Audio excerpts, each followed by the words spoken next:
और शरीर में उसका इतना प्रभाव पड़ा है कि कोई भी सॉलिड फूड पार ही नहीं हो रहा जब तक उसमें लिक्विड का माने वो घोल ना बनाया जाए या फिर उसे गीला ना किया जाए। आप लोग को बहुत कम समय दिया गया है चुनाव प्रचार के लिए, तो अब झारखंड की जनता को क्या कुछ नहीं कहिएगा? देखिए, हम झारखंड की जनता से यही कहेंगे कि देखिए इस बार इस बात के मैंने मैंने फिराक में अपना रहे हैं कि जरा महतो आपके असेंबली तक पहुँचे, हमारे विचार आपके असेंबली तक, आपके घर तक, आपके द्वार तक, आपके आंगन तक पहुँच चुके हैं।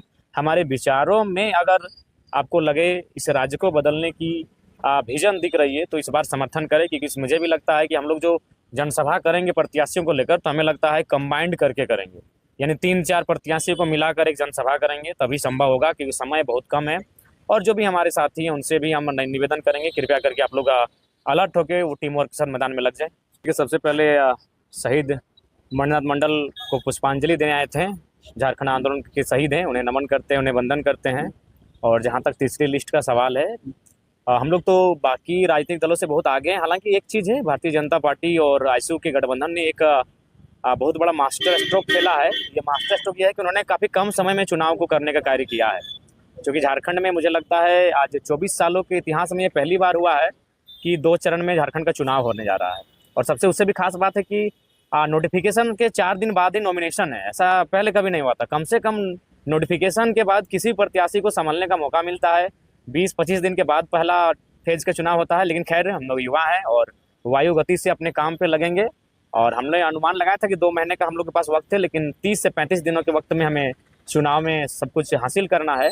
आपने बीजेपी का नाम लिया, तो अगर क्या लगता है कि चुनाव के बाद अगर नतीजे आपके अनुसार से नहीं रहा तो क्या लगता है बीजेपी के अगर आपको डिप्टी सीएम का पद देते तो क्या बीजेपी के साथ जाइएगा? तो आपको क्या लगता है कि पिछले 6 महीनों से लोकसभा से क्या हम लोग को इस प्रकार के प्रलोभन नहीं आए हैं?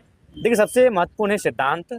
और हम लोगों ने पहले ही कहा है कि झारखंड राज्य जब बनने के बाद से, चाहे भारतीय जनता पार्टी रहे, आजसू रहे और तमाम महागठबंधन रहे, कांग्रेस रहे, जेएमएम रहे, इत्यादि पार्टियों ने शासन किया है और सबने बारी बारी से राज्य के लोगों ने उनको मौका दिया है।